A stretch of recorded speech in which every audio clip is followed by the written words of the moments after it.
मैं यहाँ पर बैठा हूँ 1 साल से मैं अपने मुर्शद के ऊपर, क्योंकि ये लोग कुछ भी कर सकते हैं और ये क्रिमिनल माइंड लोग हैं। पार्लिमान मिल के जोर उचक के बैठे हैं पार्लिमान में, तो अदल के ऊपर भी हमला आवर हैं। ये सिसिलियन माफिया हैं, जैसे साकिब निकार साहब ने कहा था, किसी भी गिरगिट की तरह रंग बदलते हैं। तो कोई भी हो, तो हम शेलिंग हो, धरना हो, हम लोग निहत्ते क्या कर सकते हैं। हम लोग खड़े होकर नारा मारते हैं, नारा मार कर हम इन लोगों का हौसला बुलंद करते हैं कि इंशाअल्लाह पुलिस हमारी लाशों पर से गुजर के इमरान खान के ऊपर जाएगी। खान साहब से जब मुलाकात हुई थी, क्या बात हुई थी? बेटा, मैं जब गया ना तो मुझे इतना पसीना था ना, मेरे पूरे जिस्म में पसीने की स्मेल थी। मैं थोड़ा कंफ्यूज था। खान साहब ने वार्डन ने बोला, भाई खान साहब बुला रहे हैं, आओ आओ। जब मैं ऊपर गया तो थोड़ा कंफ्यूज था कि मुझे पसीने की स्मेल है और खान साहब से मिलने जा रहा हूँ अपने महबूब से। तो मैं पीछे होकर थोड़ा सा हाथ मिलाना चाहता था, लेकिन खान साहब ने खींचा और जफ़ी डाली और फिर तो मैंने 2 जफ़ियाँ डाली। और अस्सलामुअलैकुम जी, नियो डिजिटल के साथ मैं हूँ रूबा और नाज़रीन ज़मान पार्क में मौजूद हैं और यहाँ पर पाकिस्तान तहरीक इंसाफ के बहुत से दीवाने आपको मिलेंगे जो कि खान साहब की मोहब्बत में पिछले 1 साल से कभी बनी गाला, कभी ज़मान पार्क और कभी उनके साथ हर जगह मूव करते नजर आते हैं। इस वक्त मैं जिस कैंप में मौजूद हूँ, ये लोधरा के एक शहरी ने लगाया है जो कि पाकिस्तान तहरीक इंसाफ में चाचा PTI के नाम से भी जाने जाते हैं, साइकिल वाले बाबा जी के नाम से भी जाने जाते हैं और उसके साथ ही साथ पिछली तकरीबन 1 साल से ये बनी गाला और उसके बाद ज़मान पार्क में इमरान खान के लिए पहरेदारी कर रहे हैं। इनसे बात करते हैं और जानते हैं कि आखिर कहाँ से इनका सिलसिला रोज़गार चलता है और यहाँ पे ये क्या करते हैं। अस्सलाम वालेकुम। वालेकुम सलाम बेटा।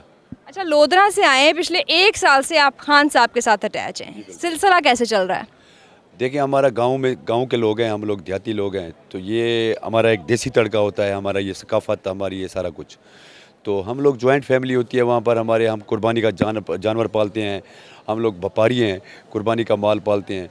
तो देहातों में हमारा जॉइंट फैमिली का सिस्टम होता है, सब भाई इकट्ठे रहते हैं, एक ही जगह पर खाना पकता है, एक ही जगह पर सारे खाते पीते हैं। तो उसमें मेरे बेटे भी माशाल्लाह जवान है, तो वहाँ पर हमारा एक सिस्टम चल रहा है।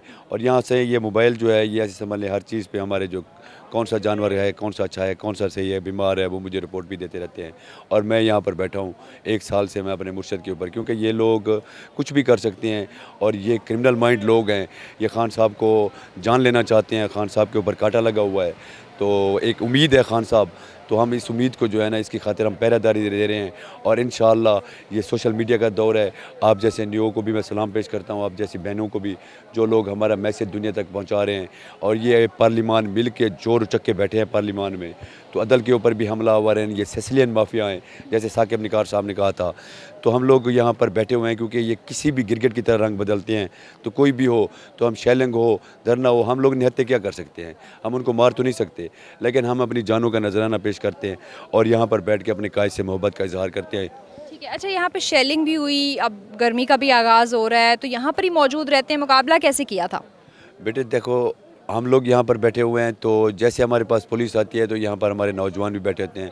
अगर हम वो आकर अटैक करते हैं तो हम शेलिंग में खड़े होकर, जैसे उस्मान जोड़े को देखा आपने, जैसे दूसरे को देखा, हम लोग खड़े होकर नारा मारते हैं। नारा मार कर हम इन लोगों का हौसला बुलंद करते हैं और सामने खड़े होकर हम यहाँ पर डट के खड़े होते हैं, ताकि शेलिंग के लिए भी खड़े हुए हैं, चाहे वाटर कैनल ले आएँ, जो कुछ भी ले आएँ, हम यहाँ पर खड़े हुए हैं, डट के खड़े हुए हैं और मुकाबला करेंगे। इंशाअल्लाह पुलिस हमारी लाशों पर से गुजर के इमरान खान के ऊपर जाएगी। अच्छा, आप साइकिल पे बनी गाला भी गए थे इमरान खान से मिलने, वो क्या वाक़या था और यहाँ पे मुलाकात होती है आपकी? जी, बात यह है कि बेटा, मिलने के लिए एक टाइम होता है, एक ऐसा टाइम फ्रेम होता है कि मैं जब यहाँ पर शेर की हुकूमत थी और शेर के मुंह को लहू लगा हुआ था, तो तब भी हम यहाँ पर जब गो नवाज गो का नारा मारते थे तो हमारा मुंह पकड़ के, मेरा ये ड्रेस ऐसा है कि मैं तहरीक इंसाफ के तरानों पर जुल्ले शाह की तरह, यानी कि जुल्ले शाह तो अब वो भी पुराना वर्कर था, तो हमें एक मैसेज देना होता है, दिलों को जीतना होता है और हम वहाँ पर खड़ के महव रक्स करते हैं। तो जब शेर के मुँह को लहू लगा हुआ था, तब भी हमारा मुंह चीर के कहते थे कि गो नवाज गो कहने पर। और दूसरी बार कराची में बोरी बंद लाशें मिलती थी, उस वक़्त भी जो है ना, हम लोगों ने वहाँ पर जाके खड़े होकर कहा। तो जब खान साहब जीते तो फिर मैंने एक मन्नत मानी हुई थी कि मैं खान साहब को मिलने के लिए एक डिफरेंट तरीके से जाऊँगा, तो साइकिल पर मैं जाऊँगा। अल्हम्दुलिल्लाह जब खान साहब वज़ीर-ए-आज़म अनाउंस हो गए, तब मैं साइकिल पर निकला दरबार पर। उस शरीफ हज़रत सैयद गौस पाक बंदगी सरकार गिलानी साहबान हैं, तो उनके बेटे ने मुझे, सैयद इफ्तिखार हसन गिलानी साहब ने मुझे जो है ना साइकिल लेके दिया और मैं 7 दिन का सफ़र करता हुआ उस शरीफ से जलालपुर पीरवाला, शुजाबाद, मुल्तान, शोरकोट, जंग, फिर मिनी साहिवाल, गिरोड शहर, फिर खुशाब और फिर वादी सोन, पैल, पदरार, कलर कहार, डडियाल, चकवाल और फिर इस्लामाबाद में पहुंचा। तो खान साहब से जब मुलाकात हुई थी क्या बात हुई थी? बेटा मैं जब गया ना तो मुझे इतना पसीना था ना कि मैं जब पहुंचा तो खान साहब ने 2-3 बंदों को कहा हुआ था शायद, क्योंकि मैं सोशल मीडिया आप लोगों की वजह से जो है ना रास्ते में सोशल मीडिया में बहुत हिट हुआ था और लोगों ने मुझे बहुत अप्रिशिएट किया था। तो मैं जब वहाँ पर पहुँचा तो मेरे पूरे जिस्म में पसीने की स्मेल थी। मैं थोड़ा कन्फ्यूज़ था। खान साहब ने वार्डन ने बोला भी खान साहब बुला रहे हैं, आओ आओ। जब मैं ऊपर गया तो थोड़ा कन्फ्यूज़ था कि मुझे पसीने की स्मेल है और ख़ान साहब से मिलने जा रहा हूँ अपने महबूब से। तो जब मैं पहुँचा तो मैंने नारे मारे, ख़ान साहब सामने आए तो मैं पीछे होकर थोड़ा सा हाथ मिलाना चाहता था, लेकिन ख़ान साहब ने खींचा और जफ़ी डाली और फिर तो मैंने 2 जफ़ियाँ डाली और दिल बाग बाग हो गया। एक ही सफ़ में खड़े हो गए महमूद व अयाज़, ना कोई बंदा रहा ना कोई बंदा नवाज़। उस आदमी ने मुझे जो है ना, मुझे एक गरीब साइकिल वाले को जफ़ी डाल के मेरी जो होप्स थी उनको उन्होंने जो है ना पायदार किया है। अच्छा, लोग तो कहते हैं कि खान साहब तो अच्छे तरीके से मिलते नहीं हैं, किसी को चाय नहीं पूछते, आपकी कोई तवाज़े वगैरह भी हुई थी? देखें, तवाज़ो तो मेरी वहाँ पर मैंने पिज़्ज़ा खाया, चाय पी ख़ान साहब के साथ। उस वक़्त हमारे लोधरा का एमएनए जहांगीर तरीन था, वो भी वहाँ पर था। तो उन्होंने मुझे चाय भी पिलाई और मुझे लोगों ने कहा कि जहांगीर तरीन साहब बैठे हैं तुम्हारे लोधरा से, तो इनसे कहो, ये मैं इनसे कहता हूँ कि तुम लोधरा से आए हो तो तुम्हें कोई चीज़ जो है ना गिफ्ट करें। तो उन्होंने कहा, उसके सेक्रेटरी ने कहा कि हाँ भी इसको कहो। तो मैंने कहा मुझे क्या देगा जहांगीर तरीन साहब, अगर देता है तो शुगर मिल दे दे। तो उसने ऐसे कहा कि क्या कह रहे हो? मैंने कहा हाँ, अगर मुझे देता है शुगर मिल दे दे, मैं लाखों लोग उसमें रोज़गार करूँगा।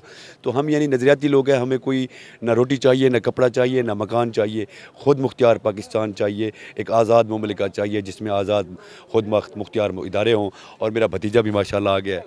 तो आपने बड़ी इंटरेस्टिंग बात बताई कि उस वक्त जब जहांगीर तरीन इमरान खान का राइट हैंड माने जाते थे, उस वक्त भी आप जहांगीर तरीन के बगैर उनके हलके से इमरान खान से मिलने पहुंच गए, जहांगीर तरीन का कोई रोल नहीं था? देखें, जहांगीर तरीन का रोल ये था कि वो खान साहब के साथ था। उसकी 3.5 साल वो हमारे साथ खान साहब की हुकूमत रही, तो वो हमारे साथ टच रहा। आज तक हम लोगों ने कभी जहांगीर तरीन की गाड़ी के पीछे गए। हालांकि मैं जलसों में जाता था तो कुछ एंकर लोग, लिफाफा साफ़ी जो थे, वो मुझे कहते थे तुझे जहांगीर तरीन ने पैसे दिए हैं, तू जहांगीर तरीन के खर्चे पे पलता है, तू खर्च। आज भी मैं कह रहा हूँ कि हम लोग अपनी बकरियाँ, अपना माल, अपना जानवर अपना बेच के खान साहब के जलसों में आते हैं। और आज भी हम पैसे 4 दुआने होते हैं तो बेटा मेरा हिसाब भी देता है और मुझे जो है ना वो खर्चे भेजते हैं। क्या वजह है? आपको उस वक्त भी लगता था एक कारकुन को कि जहांगीर तरीन इमरान खान के साथ मुखलिस नहीं है? मुखलिस उस वक़्त वो मुखलिस इसलिए नहीं था कि वो उसने जो ये लोटा क्रैसी को इकट्ठा किया ना, जो खान साहब का विजन था ना, कि वो हम लोगों को धरने में ऊपर खड़े होकर कह रहा होता था, खान साहब मैं देख रहा हूँ कौन कौन नारे मार रहा है, मैं देख रहा हूँ मैं तुम लोगों को। तो उस वक़्त की मजबूरी हमारी ये थी कि उस वक़्त ये जो इलेक्टेबल्स थे इनको इकट्ठा करना, तो इस वजह से खान साहब को विजन से हटाकर जहांगीर तरीन ने दूसरे पटड़ी पर डाल दिया और इलेक्टेबल्स के पीछे पड़ गए, क्योंकि आगे ससलियन माफिया थी। लेकिन अगर मेरे ख्याल में खान साहब उस वक़्त भी यही फैसला होंगे तो आज इस कौम को हमें ये दिन न देखना पड़ती, आटे की लाइनों में बंदों को मरना ना पड़ता और मईशत का बेड़ा गर्क करके उन लोगों के जो ज़मीर जागे थे। तो मैं ये कहता हूँ कि इंशाअल्लाह जब जहांगीर तरीन अब सियासत में न हो रहा है तो मैं साइकिल बामुकाबला हेलीकॉप्टर में जहांगीर तरीन के ख़िलाफ़ एमएनए के मैं कागज़ जमा कराऊँगा और उसको हरा के दिखाऊँगा कि लोधरा की आवाम गयूर आवाम है। मैं साइकिल पर वर्क करूँगा और लोधरा में अगर जहांगीर तरीन ने कागज़ जमा कराए तो मैं उसके ख़िलाफ़ कागज़ जमा कराऊँगा और साइकिल से मैं हेलीकॉप्टर को हिलाऊँगा। खान साहब आपको टिकट देंगे? देखें, हम लोग टिकट के लिए तो यहाँ नहीं बैठे, लेकिन जहांगीर तरीन जब आएगा तो मैं कोशिश करूँगा कि मैं टिकट के लिए कैंडिडेट बनूँ और ख़ान साहब को इंटरव्यू देने के लिए भी आऊँ। और मेरा साइकिल बामुकाबला हेलीकॉप्टर होगा। मुझे पार्टी भी इंशाल्लाह सपोर्ट करेगी और मुझे लोधरा की आवाम भी गयूर आवाम है और पूरे पाकिस्तान मेरे फैंस हैं, तो इंशाल्लाह मुझे सब सपोर्ट्स करेंगे और इंशाल्लाह मैं जहांगीर तरीन को हरा के दिखाऊँगा। जी, ये थे पीटीआई के चाचा साइकिल वाले, जिन्होंने इमरान खान जब वज़ीर आज़म बने थे तो ये साइकिल पे इमरान खान से मिलने गए थे और इनको, जैसा इन्होंने बताया, कि बड़ा वार्म वेलकम इमरान खान की तरफ से मिला था। अब इन्होंने जहांगीर खान तरीन को चैलेंज कर दिया है कि लोधरा से अगर वो सियासत में आते हैं तो ये उनके मुकाबले में पीटीआई के टिकट पर इलेक्शन लड़ेंगे। पीटीआई ने टिकट देती है नहीं, लेकिन इनके जज्बे जो है वो खूब जवान हैं।